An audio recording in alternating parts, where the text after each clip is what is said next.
Hey guys, I had a epiphany, if you will, um, on the 50% rule. If you're looking at it saying, hey, I want it to be on the operation side, so go back to the previous video. So if you're looking at the operation side, as long as those numbers make sense, I'm good to go. And that's it. That's it. Okay. Even if you're making a little extra cash on that side, you don't want to calculate anything else on that side. So the other 50% is on the side of the mortgage. So you're saying, hey, here's the mortgage. It needs to pay it and make me some return on my money. So after expenses and future expenses, hopefully, everything is calculated.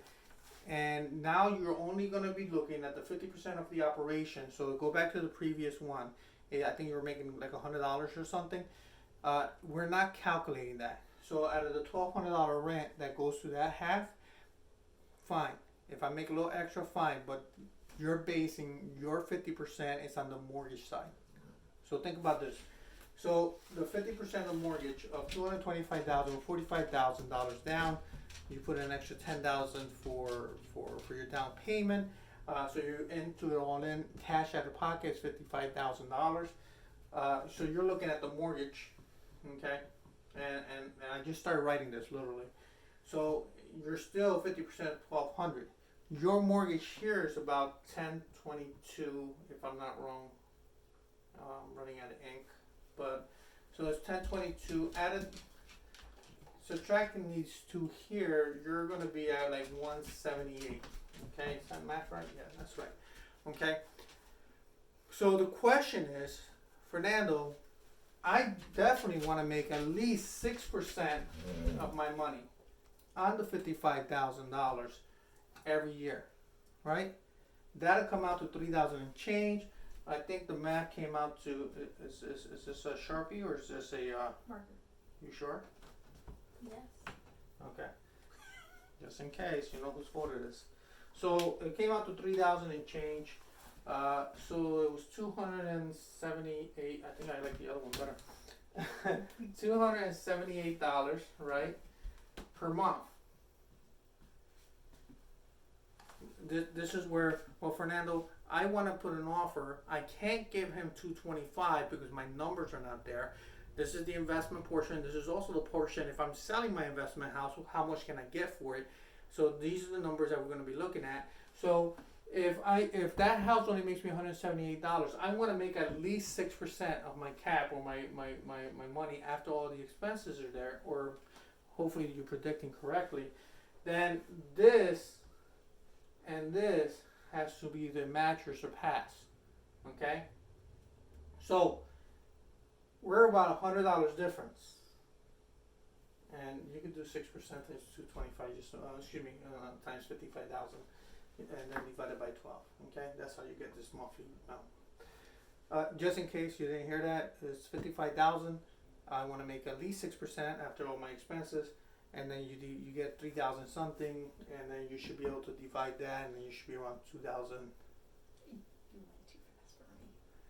55,000 times 6% equals 3,300. divided by 12 months.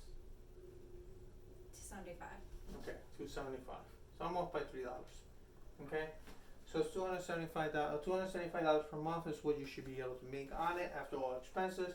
You're at $178. They want 225. You say, Fernando, I like the house, but I can't give them 225. What should I give them?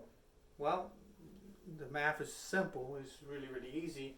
I need to get my mortgage, my 222, this mortgage here, right, to be less. Kind of backward math, if you will. So if I pay $225,000 for this house, my mortgage will be about $122 at 5.5% interest. If your interest also is going to take a factor on this, okay?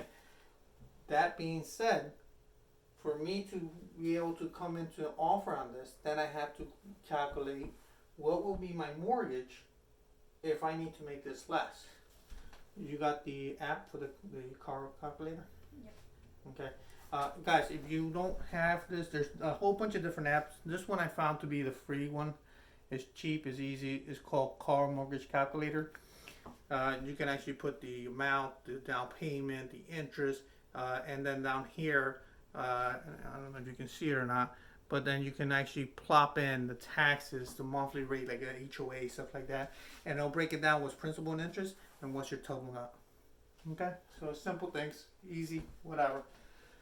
But if I, in that same calculator, Serena, I want you to put in the principal amount. Let's assume that's 225's out. I know for just experience, for every $50 is about $10,000 that in reflection.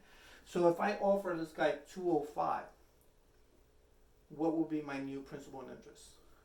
30-year mortgage. Right now, for investment properties, about 5.5%. Also depends on your interest and so forth. Yeah, 0% on down payment because we're not. 205. How much is it? 205. Yes, 205 times, or actually go into the interest. It should be 5.5%, 30-year mortgage, and then it should throw you a number. What's your principal and interest? 193, and then interest. I don't know what you did, but you messed up all the numbers on my thing. Your interest is 5.5%. Down payment 0, and then that'll be your 30-year mortgage.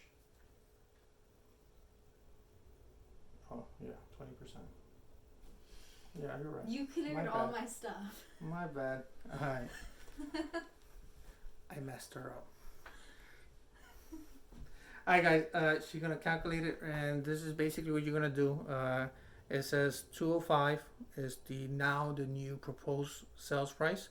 Your down payment is 20%, so it tells you it's 47,000. We add another 10,000 for is that 41? I can't read backwards. And then it'll tell you what your principal loan is, your 5.5% interest, your 30-year mortgage. Right here, that's your principal and interest, $931. That changes this number here. So instead of now 1,022, what it was previously, so it's $931 minus 12. I'm sorry, I lost my train of thought here. Then this should be 267. 269. Yeah, that's 269. Yeah, so your these numbers are now a lot closer. Now we're talking about a couple $1,000, if, between 200 and 205. That's pretty much where we're gonna be at there, guys. So now, in the case that I was just kind of thinking about, the property's not that it's not performing. It's not performing at this dollar, that 225, as an investment. Okay. If it's an investment and you're looking at you want to make 6%, you like the single family, multifamily, whatever the case scenario is on this property, single family, and you're looking at to make that 6% on that money in the area that you want to be, because who knows, maybe it's a beach house and you're looking at 15 years that you want to get retire there. These numbers make sense. Okay, so now at the 205, now you make your numbers here. This is starting to make sense. Okay, and I don't know if you heard, places like New York, they'd be very, very happy with 3%. Why? Locations, everything. So, and it depends what is your need and what is it that you're looking for. So it could be just more than just money. It could be something else that's attracting you to the property. Okay. Does this help anybody? I hope it does. And if you're planning to sell your property, understand, people like myself, people out there, they're doing this type of math. They haven't even looked at the property. All they did is look at a piece of spreadsheet and say, hey, are these numbers working? And if they are, great. Now let's look at the property. If they ain't look at it, your numbers are not making sense. Talk to your realtor or call me. I'll get you help. All right.